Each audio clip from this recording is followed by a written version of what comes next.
ओम श्री परमात्मने नमः। 8वें अध्याय में अर्जुन ने श्री कृष्ण भगवान से 7 सवाल पूछे। वो ब्रह्म क्या है, अजातम किसको कहते हैं, कर्म क्या है, अधिभूत क्या है और अधिदेव क्या है। हे मधुसूदन, अधियज्ञ कैसा है और मृत्यु के समय भक्ति में लगे रहने वाले आपको कैसे जान पाते हैं। इन सब सवालों का जवाब श्री कृष्ण ने एक एक करके बतलाए। ब्रह्मचार्य का आचरण कहा, उस परम पद को कैसे पाते संक्षेप में कहा कि सब इंद्रियों द्वारों को रोक कर मन को हृदय में धारण कर प्राण को मस्तक में ले जाकर समाधि योग में स्थित ओम का उच्चारण करता हुआ देह को जो त्यागता है उससे मोक्ष रूप उत्तम गति प्राप्त होती है। ब्रह्मलोक पर जितने लोक है वहां से लौटना पड़ता है। मानवीय गणना के अनुसार 1000 युग मिलाकर ब्रह्मा का दिन बनता है और इतनी ही बड़ी ब्रह्मा की रात्रि भी होती है। जब जब ब्रह्मा का दिन आता है तो सारे जीव प्रकट होते हैं और ब्रह्मा की रात्रि होते ही वे असहायवत विलीन हो जाते हैं। भगवान जो सबसे महान है, अनन्य भक्ति द्वारा ही प्राप्त किए जा सकते हैं। यद्यपि वह अपने धाम में विराजमान है तो भी वह सर्वव्यापी है और उसमें सब कुछ स्थित है। श्री कृष्ण जी कहते हैं, वैदिक शतानुसार इस संसार में प्रयाण करने के 2 मार्ग है, एक प्रकाश का तथा दूसरा अंधकार का। जब मनुष्य प्रकाश के मार्ग से जाता है तो वह वापस नहीं आता, किंतु अंधकार के मार्ग से जाने वाला पुनः लौट कर आता है। हे अर्जुन, जो भक्ति मार्ग स्वीकार करते हैं वो अंत में परम नित्यधाम को प्राप्त करते हैं। इसलिए हे अर्जुन, तुम सदा योग युक्त हो। इसी क्रम को आगे बढ़ाते हुए श्री कृष्ण भगवान 9वें अध्याय में अर्जुन से कहते हैं, 9वां अध्याय, तुम में ईर्ष्या नहीं है, इसलिए ये अति गुप्त शास्त्रीय ज्ञान और अनुभव तुमसे कहता हूँ। इसे जानकर तुम्हारा अशुभ न होगा। ये ज्ञान सब विद्याओं में श्रेष्ठ तथा सब गोपनीयों में गुप्त एवं परम पवित्र, प्रत्यक्ष फल देने वाला और धर्म युक्त है।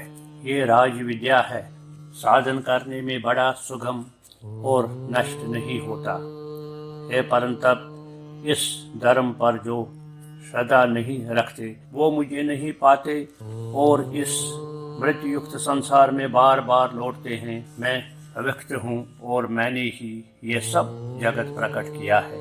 सब प्राणी मुझ में स्थित है किंतु मैं उनमें नहीं हूँ। मुझ में सब भूत भी नहीं है। मेरा वो ईश्वरीय कर्म देखो, मेरे ही आत्मा सब भूतों का पालन करते हुए भी नित्य नहीं है। जैसे सर्वत्र बहने वाली वायु समस्त आकाश में व्याप्त है, इसी प्रकार समस्त भूत मुझ में है, ऐसा समझो। हे कुंती, सभी जीव कल्प के आरंभ में मैं उनको फिर उत्पन्न करता हूँ।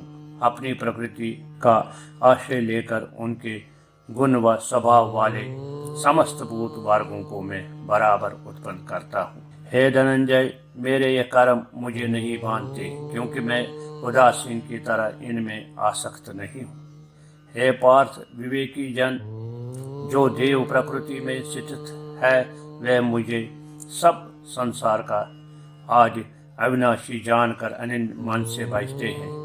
वह दृढ़ व्रत सदा मेरे यत्न पूर्वक कीर्तन उपासना करते हैं। कई लोग ज्ञान योग से पूजा करते हुए मेरी उपासना करते हैं और कोई मुझे अनेक रूप वाला विश्व रूप मानकर उपासना करते हैं। श्रोत यज्ञ मैं हूँ, समृत यज्ञ मैं हूँ और पितृयज्ञ मैं हूँ तथा औषधि मंत्र होम का साधन द्रुत अग्नि और होम भी मैं ही हूँ। इस जगत का पिता माता धारण करता पितामह जानने योग्य पदार्थ मैं ही हूँ। ओमकार, ऋग्वेद, समवेद और यजुर्वेद मैं ही हूँ। गति पालन करता प्रभु, साक्षी, निवास स्थान, रक्षक, मित्र, उत्पन्न करने वाला, संस्कार, आधार, प्रलय स्थान और अविनाशी बीज मैं हूँ। मैं सूर्य में तपन और मैं ही वर्षा करता हूँ, तथा हे अर्जुन मैं ही अमृत और मृत्यु भी मैं ही हूँ, तथा सत्य और असत भी हूँ। तीनों वेदों के ज्ञाता सोम पीने वाले पाप रहित यज्ञ द्वारा मेरी पूजा करके स्वर्ग चाहते हैं और इंद्र के पुण्य लोक में पहुंचकर स्वर्ग में देवताओं के योग्य दिव्य सुख भोगते हैं।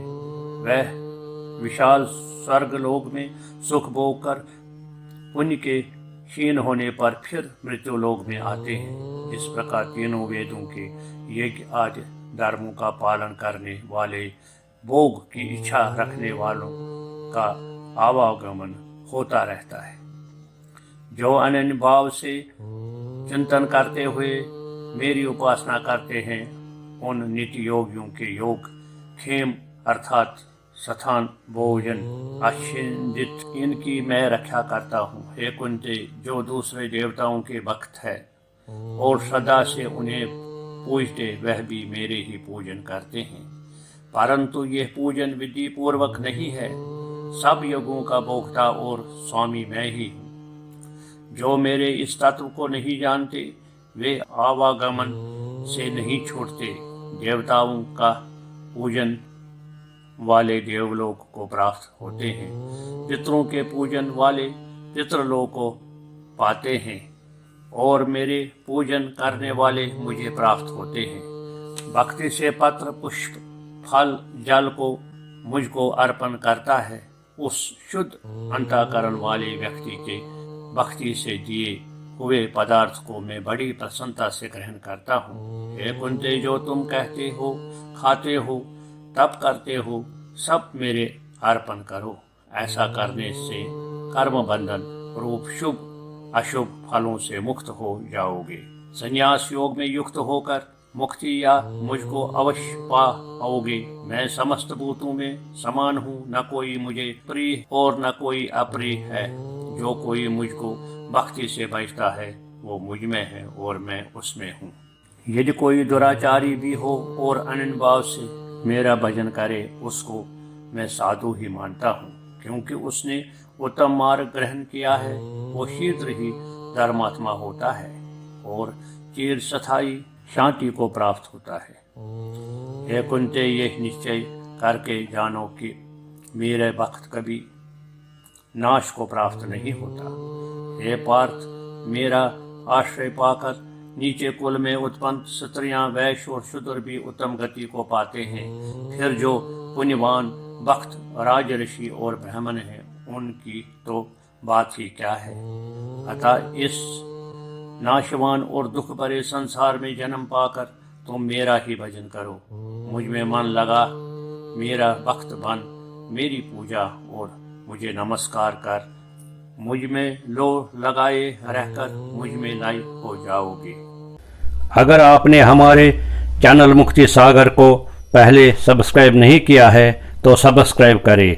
वीडियो अच्छा लगे तो लाइक और शेयर भी करें, ताकि हमारे वीडियो सबसे पहले आप तक पहुंच जाए। धन्यवाद।